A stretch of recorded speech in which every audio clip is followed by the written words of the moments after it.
Hello मित्रों, आज हम पितृपक्ष से जुड़ी सारी जानकारी देने वाले हैं कि पितृपक्ष कब से शुरू हो रहा है, पितृपक्ष में क्या क्या नहीं खाना चाहिए, सब कुछ बताने वाले हैं। तो चलिए जानते हैं। लेकिन आगे बढ़ने से पहले आपसे निवेदन है कि वीडियो को बिना एक सेकंड स्किप किए वीडियो में अंत तक बने रहिएगा। अगर आप लोग यह वीडियो अंत तक देख लेते हैं तो पितृपक्ष के बारे में सारी जानकारी मिल जाएगी। तो बिना देर के चलिए शुरू करते हैं। दोस्तों, पितृपक्ष या श्राद्ध हिंदुओं द्वारा अपने पूर्वजों को याद करने के लिए 15 दिन का एक अनुष्ठान है। पितृपक्ष के दौरान मृतक का सबसे बड़ा पुत्र पितृलोक में रहने वाले पूर्वजों के लिए तर्पण करके श्राद्ध करता है। तो आइए जानते हैं कि पितृपक्ष कब से शुरू हो रहा है। दोस्तों, हिंदू पंचांग के अनुसार इस साल 29 सितंबर से पितृपक्ष की शुरुआत हो रही है। इसका समापन अश्विन कृष्ण पक्ष की अमावस्या तिथि को होता है। अमावस्या तिथि इस बार 14 अक्टूबर को पड़ रही है। और साथ ही हम आपको बता दें कि 15 दिन देरी से पितृपक्ष क्यों शुरू हो रहा है। दोस्तों, पितृपक्ष अश्विन अमावस्या पर खत्म होते हैं। इसे सर्वप्रीत अमावस्या कहते हैं। इस वर्ष अधिक मास की वजह से इस साल सावन 2 महीने का था, जिस वजह से सभी व्रत त्योहार 12 से 15 दिन देरी से पड़ेंगे। आमतौर पर पितृपक्ष सितंबर में समाप्त हो जाते हैं, लेकिन इस साल पितृपक्ष सितंबर के अंत में आरंभ होकर अक्टूबर के मध्य तक चलेंगे। चलिए दोस्तों, हम आपको पितृपक्ष का महत्व बता देते हैं। दोस्तों, हिंदू पौराणिक कथाओं के अनुसार हमारी पिछली 3 पीढ़ियां की आत्माएं पितृलोक में रहती हैं, जिसे स्वर्ग और पृथ्वी के बीच का क्षेत्र कहा जाता है। इस क्षेत्र का नेतृत्व मृत्यु के देवता यम करते हैं। ऐसा माना जाता है कि जब अगली पीढ़ी का कोई व्यक्ति मर जाता है तो पहली पीढ़ी को भगवान के करीब लाते हुए स्वर्ग ले जाया जाता है। पितृलोक में केवल अंतिम 3 पीढ़ियों को ही श्राद्ध कर्म दिया जाता है। आखिर पितृपक्ष में श्राद्ध करना क्यों जरूरी है, चलिए बताते हैं। दोस्तों, पितृपक्ष में अपने अपने पूर्वजों की मृत्यु तिथि के अनुसार उनका श्राद्ध किया जाता है। मान्यता है कि जो लोग पितृपक्ष में पितरों का तर्पण नहीं करते उन्हें पितृदोष लगता है। श्राद्ध करने से उनकी आत्मा को तृप्ति और शांति मिलती है। वे आप पर प्रसन्न होकर पूरे परिवार को आशीर्वाद देते हैं। हर साल लोग अपने पितरों की आत्माओं की शांति के लिए पिंडदान करते हैं। और आपको बता दें कि आखिर 16 दिन का ही श्राद्ध क्यों होता है। दोस्तों, शास्त्रों के अनुसार ऐसा माना जाता है कि किसी भी व्यक्ति की मृत्यु इन 16 तिथियों के अलावा अन्य किसी भी तिथि पर नहीं होती है। यानी कि जब भी पूर्वजों का श्राद्ध किया जाता है तो उनकी मृत्यु तिथि के अनुसार ही करना चाहिए। इसलिए पितृपक्ष सिर्फ 16 दिन के होते हैं। हालांकि जब तिथि 6 होता है तब श्राद्ध के दिन 15 भी हो जाते हैं, लेकिन बढ़ते कभी नहीं है। तो आइए अब बताते हैं कि आखिर श्राद्ध कैसे करें। दोस्तों, श्राद्ध का काम गया में या किसी पवित्र नदी के किनारे भी किया जा सकता है। इस दौरान पितरों को तृप्त करने के लिए पिंडदान और ब्राह्मणों को भोजन कराया जाता है। अगर इन दोनों में से किसी जगह पर आप नहीं कर पाते हैं तो किसी गौशाला में जाकर करना चाहिए। घर पर श्राद्ध करने के लिए सुबह सूर्योदय से पहले नहा लीजिए। इसके बाद साफ कपड़े पहनकर श्राद्ध और दान का संकल्प लीजिए। जब तक श्राद्ध ना हो जाए तो कुछ भी ना खाएं। और वहीं दिन के 8वें मुहूर्त में यानी कुतुब काल में श्राद्ध कीजिए, जो कि 11:36 से लेकर 12:24 तक रहेगा।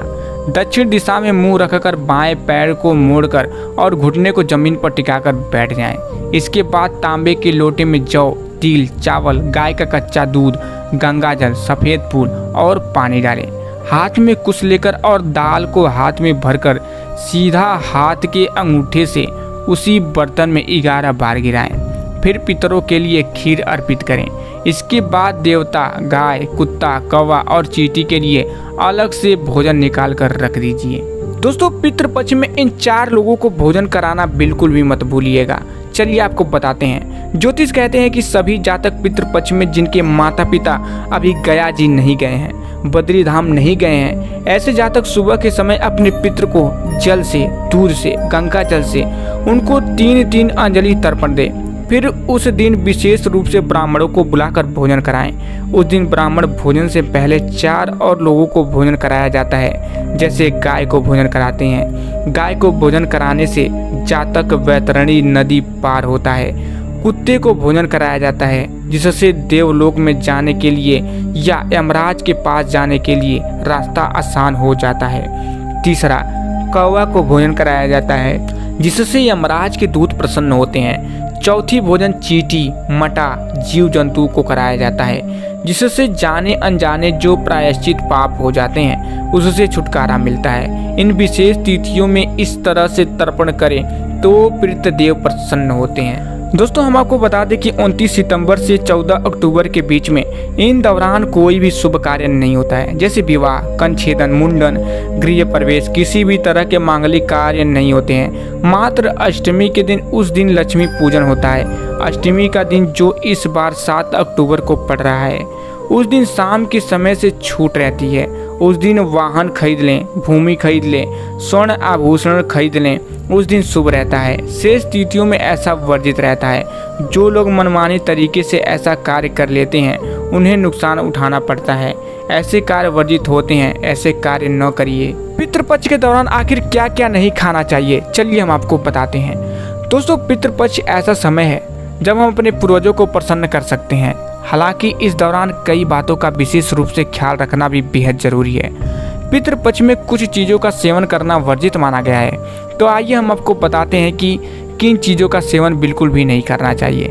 दोस्तों सबसे पहले तो इस बात का ख्याल रखें कि जो व्यक्ति श्राद्ध क्रिया करता है उसे बाहर के बने खाने का सेवन नहीं करना चाहिए। उस व्यक्ति को 15 दिन तक सात्विक भोजन ही करना चाहिए। दरअसल धार्मिक दृष्टि से बाहर का खाना अशुद्ध माना जाता है। व्यवहारिक दृष्टि से देखा जाए तो बाहर के खाने में किस तरह से बर्तन का इस्तेमाल किया जाता है इसकी हमें कोई जानकारी नहीं होती है। ऐसे में आप बीमार हो सकते हैं और श्राद्ध क्रिया को पूरी श्राद्ध के साथ नहीं निभा पाएंगे। शास्त्रों के अनुसार इस दौरान मूली और गाजर का सेवन नहीं करना चाहिए। दरअसल मूली और गाजर को अशुद्ध माना जाता है। पूजा पाठ में इनका इस्तेमाल भी वर्जित है। दरअसल इन सब्जियों का संबंध राहु से होता है। पक्का चावल जिसे उसना भी कहा जाता है, इसका सेवन भी पितृपक्ष में वर्जित माना गया है। पूजा पाठ के काम में अरवा चावल का इस्तेमाल किया जाता है, जिसे कच्चे चावल के नाम से भी जाना जाता है। इसका सेवन आप कर सकते हैं। पितृपक्ष में मसूर की दाल का सेवन नहीं करना चाहिए। दरअसल ऐसा करना अशुभ माना जाता है। ज्योतिष शास्त्र में मसूर दाल का संबंध मंगल से माना गया है और मंगल क्रोध का कारण है, इसलिए मसूर दाल का सेवन पितृपक्ष में मना किया गया है। शास्त्रों में अरबी का सेवन भी पितृपक्ष में वर्जित माना गया है, इसलिए इस दौरान अरबी और करेला को सेवन भूल कर भी न करें, वरना आपके पितृ आपसे नाराज हो सकते हैं। और पितृपक्ष में दूध का सेवन नहीं करना चाहिए। हालांकि आप जिस दिन पितरों की तिथि है उस दिन उनके नाम से खीर बना सकते हैं। दरअसल खीर को पितरों का भोजन माना गया है, इसलिए खीर का सेवन आप कर सकते हैं। तो मित्रों अगर आप लोग यह वीडियो यहाँ तक देख रहे हैं तो कमेंट बॉक्स में अपने जिले का नाम जरूर लिख दीजिएगा, जिससे हमें पता चल सकेगा कि आप लोग हमारे वीडियो कहाँ से देख रहे हैं। दोस्तों अगर आप लोग वीडियो थोड़ा सा भी पसंद आया हो तो वीडियो को दिल से एक लाइक और चैनल को सब्सक्राइब करना मत भूलिएगा। तो फिर मिलेंगे। जय हिंद, जय भारत, वंदे मातरम।